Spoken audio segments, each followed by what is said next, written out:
The one silver lining of the gloomy cloud of the Farage debanking scandal is to expose the extent to which the phenomenon of ESG, environmental, social and governance, has influenced our institutions, both in the public, particularly the private sector as well. But it hasn't just exposed the problem, it has debunked the very idea of ESG and woke capitalism.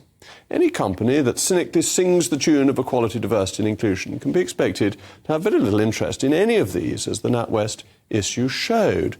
But in the latest chapter, the infection of woke in our institutions has gone further than you might have expected. It's emerged that 77 NHS trusts have signed up to a scheme called the NHS Rainbow Badge Scheme, in which LGBT charities mark institutions down if they use terms such as mother or woman. In fact, I read the report of the Royal United Hospital in Bath, and I'm pleased to say that the hospital scored 0 points on the gender-neutral language category, and I hope that they will keep this up. But they've spent money ordering a report rather than focusing on caring for patients to beat them up for not allowing mothers to be called mothers. But there are about a third of trusts in the UK have paid for these bizarre schemes to get the rainbow qualification. The question is, what's going on in the health service when it's reportedly spending nearly £250,000 on these schemes, when it's got serious problems with the care of patients? Look what happened in Chester Hospital, in which there will have to be a review. So instead of focusing on actually making people better and looking after sick babies, it's wasting money on reports about not calling mothers mothers. Anyway, I'm delighted now to be joined by Humperdinck Jackman of ESG Pro. Thank you so much for coming on.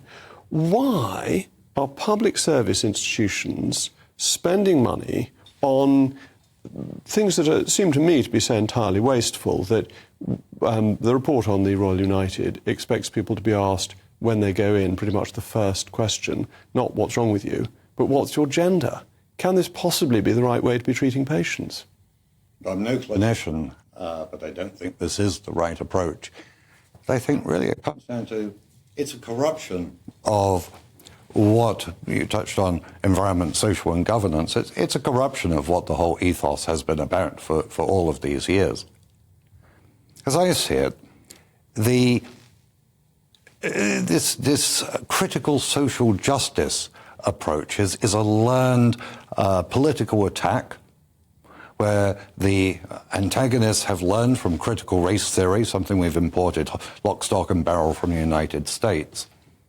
And they're using social justice and DEI as a vehicle to promote their own very specific agendas, which are not what society overall wants or what individuals want. And it's very narrowing, isn't it, of freedom of speech? I looked at the report on the Royal United, partly because it's the hospital that serves my constituents. I know it well. It's got an absolutely excellent chief executive who works very hard to improve standards for patients. But this report has a trigger warning on comments made by people at the hospital, one of whom said, please don't waste money on rainbow badges. They're environmentally unfriendly and it's unnecessary virtue signalling. But this requires a trigger warning because it may be so offensive. Well, what price free speech if you can't even say that rainbow badges are a waste of money? ESG is all about free speech. Freedom of expression. It doesn't come across like that, does it? That's how it's been interpreted and been twisted to be interpreted by the proponents of these very loud voices who speak for a minority. Because if you look at the whole Nigel Farage affair with NatWest, that wasn't free speech at all. They really disliked his free speech and therefore took away his banking facilities. Correct. So explain to me, because you know a great deal about ESG, how did it start out in support of free speech and in support of good governance?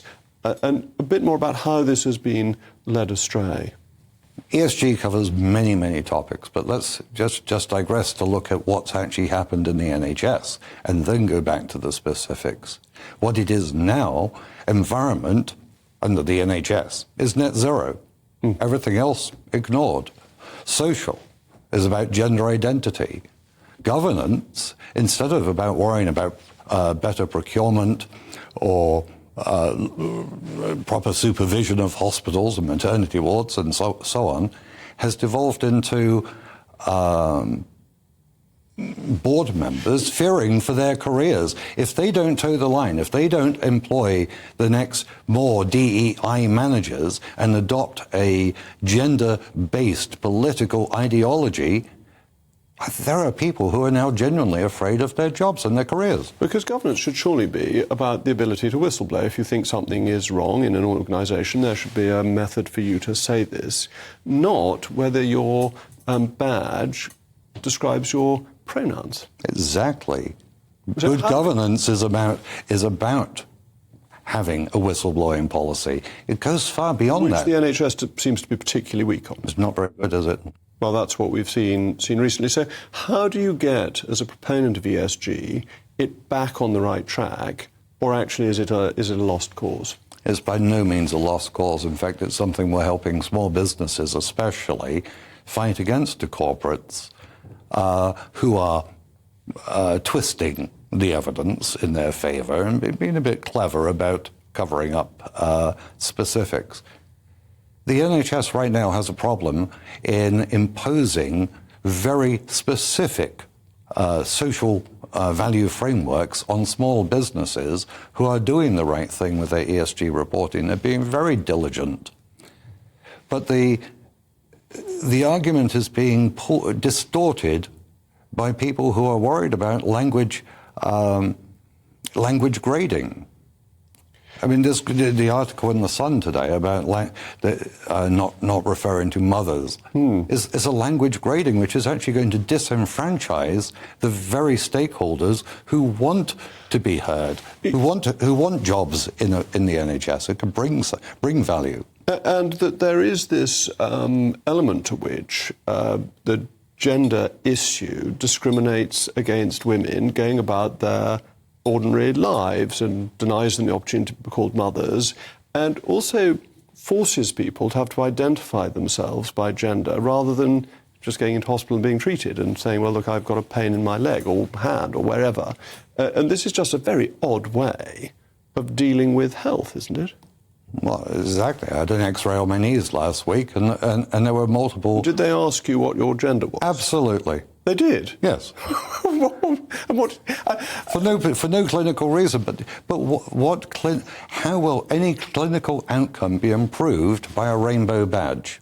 Or by you being asked what your gender is? Isn't this actually quite intrusive? Can't people just be left alone to go into hospital and be treated and not have to be quizzed as to something that, in most cases, will be perfectly obvious? Well, what disturbs me about the twisting of the ESG narrative in this regard is, for several decades now, was the campaign that there should be single-sex wards to protect primarily the dignity of women. And that's now being reversed, and part of this report is that there should be open toilet facilities for men and women in case people don't want to indicate which they are. And gender-neutral toilets in schools where schoolgirls are exposed to, potentially, some boy holding a phone over the cubicle. All of this is paid for by taxpayers, and it costs an absolute fortune when we want that money spent